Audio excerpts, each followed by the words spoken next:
An infinitely long positively charged wire has linear charge density lambda coulomb per meter. An electron is revolving around the wire as its center. बात समझिएगा, मतलब ऐसे दिया है, ये मेरे पास एक लाइन चार्ज है जिसका चार्ज डेंसिटी है लैम्बडा एंड इनफाइनाइट है, मतलब इट इज लॉन्ग इनफ, ठीक है, लॉन्ग इनफ है. As its center with a constant velocity in a circular plane perpendicular to the wire. It's like ऐसा है, ये वायर है, इलेक्ट्रॉन इससे कुछ दूर में ऐसे घूम रहा है, सर्कुलर मोशन. हमने आपको बार बार बोला हुआ है, जब सर्कुलर मोशन में कांस्टेंट वेलोसिटी में मूव कर रहा होगा, कांस्टेंट स्पीड में मूव कर रहा होगा, देन जो सर्कुलर मोशन में होगा उसमें सेंट्रीपेटल फोर्स काम कर रहा होगा एंड दैट सेंट्रीपेटल फोर्स कोई ना कोई वहां पे फोर्स होगा जो देगा. बात समझिए. तो यहां पे क्या बोल रहा है, एक इलेक्ट्रॉन है जो कि सर्कुलर मोशन में ऐसे रिवॉल्व हो रहा है, ठीक है, रिवॉल्व हो रहा है around the wire. Electron is revolving around the wire in a circular motion.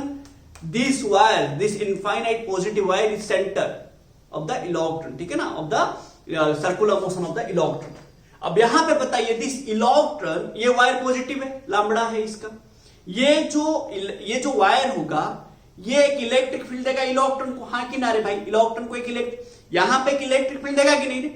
The electric field produced by the linear charge positively wire, ठीक है, कितना होगा ना, इलेक्ट्रिक फील्ड कितना प्रोड्यूस कर रहा होगा, lambda by 2 pi epsilon naught R. कुछ याद आ रहा है?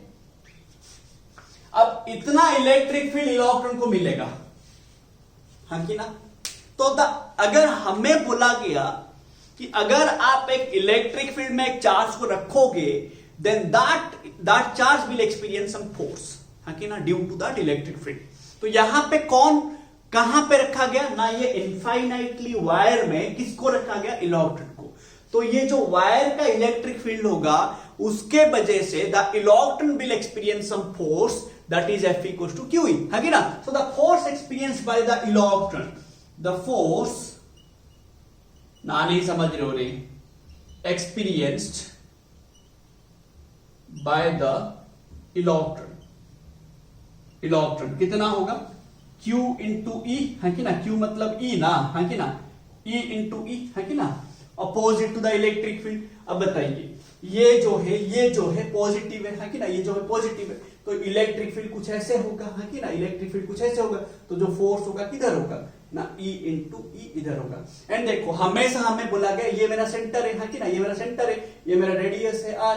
तो हमेशा बोला गया कि सर्कुलर मोशन में घूमने के लिए जो बॉडी सर्कुलर मोशन में घूम रहा होगा उसके ऊपर toward centre of the circle कोई ना कोई फोर्स होगा जो सेंट्रीपेटल फोर्स दे रहा होगा. मतलब यहां पे कौन सा फोर्स है जो ये इलेक्ट्रॉन को सर्कुलर मोशन में मूव करने में हेल्प कर रहा है ना सर, ये फोर्स है Q इंटू E जो कि टुवर्ड सेंटर है. तो the force experienced by the electron is equals to E into E toward centre of the circle, है कि ना.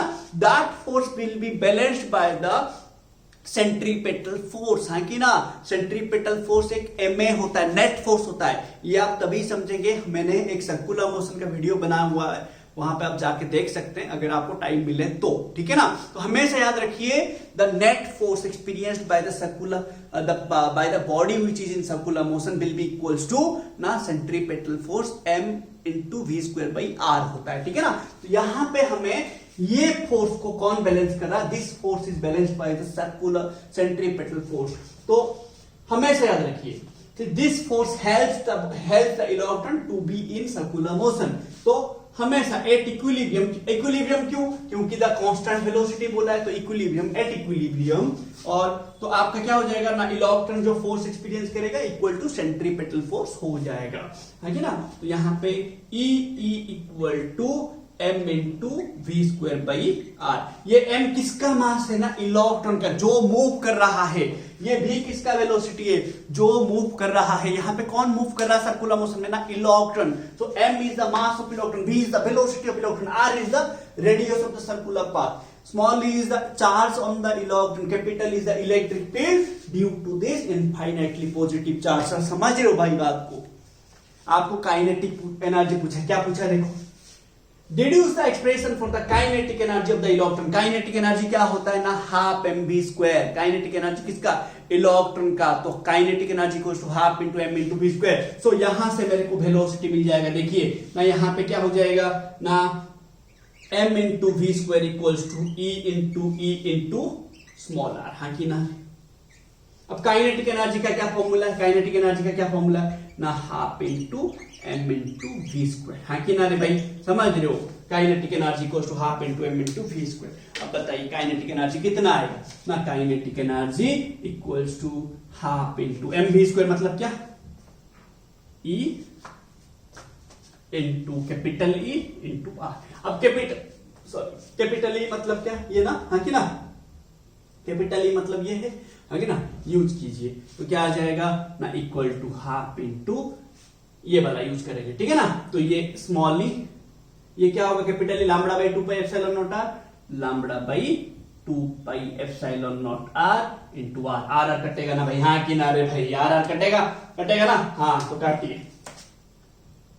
तो क्या बचा ना, काइनेटिक एनर्जी इक्वल टू ना lambda by 2 pi epsilon not, 2 pi epsilon, ये 2 का मिल जाएगा, हाँ कि ना, मतलब इनटू कर दो तो 4 पाई एप्सिलॉन नॉट, ये ई है। तो this is the expression for kinetic energy, हाँ कि ना रे भाई। तो आपको कुछ नहीं करना, अगर लेट अभी यहां पे फ्रिक्शन होता, फ्रिक्शनल फोर्स होता, कांस्टेंट वेलोसिटी में जाता, तो फ्रिक्शन को इक्वल कर देते इसके साथ, बात समझ रहे हो।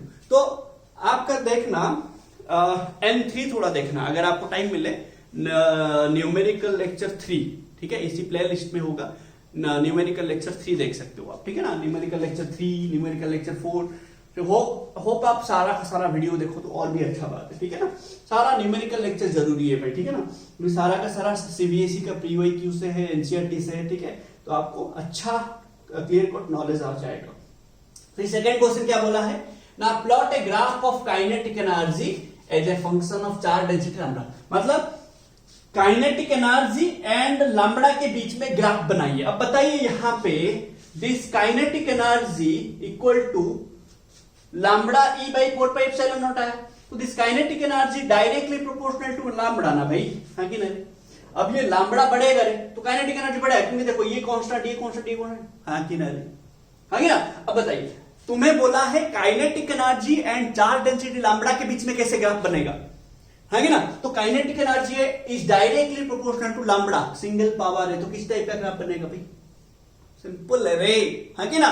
तो ये मेरा क्या हो जाएगा, काइनेटिक एनर्जी, ये हो जाएगा मेरा लैम्बडा, है कि ना रे, क्लियर ना भाई। तो आप पहले क्वेश्चन को देखिए, क्वेश्चन में क्या दे रखा है, क्या गिवन है वैल्यू, क्या मेरे को निकालने से मेरा जो गिवन जो पूछा हुआ है वो कैसे आएगा। मेरे को यहाँ पे वेलोसिटी निकालना जरूरी था, तो मैंने क्या किया, अपना दिमाग लगा के वेलोसिटी निकाला। बात समझ लो कैसे ना, सर्कुलर मोशन में होने से सेंट्रीपेटल फोर्स काम कर रहा होगा, और सेंट्रीपेटल फोर्स अपने से नहीं आएगा। सेंट्रीपेटल फोर्स आने के लिए कोई और एक फोर्स चाहिए ना। यहाँ पे दूसरा फोर्स कौन है ना, Q इंटू ई, हाँ कि ना, दूसरा फोर्स कौन है, क्यू यहाँ पे कौन है ना, इलेक्ट्रॉन है। इलेक्ट्रिक फील्ड किसका है ना, लाइन चार्ज है, और तो कोई है ही नहीं, है कि ना। तो ये मेरे को दिमाग में स्ट्राइक करना है। आप कितना भी करो, अगर आप रिवीजन नहीं करोगे नहीं होगा। रिवीजन करने से ये जो एग्जाम में 3 घंटा आप बैठोगे ना, तब दिमाग में स्ट्राइक करेगा। आप एक बार कर लोगे, हाँ हो गया बोलोगे, तो स्ट्राइक नहीं करेगा। सो आपको रिवीजन जरूरी है, आप ज्यादा से ज्यादा रिवीजन करिए, ठीक है ना।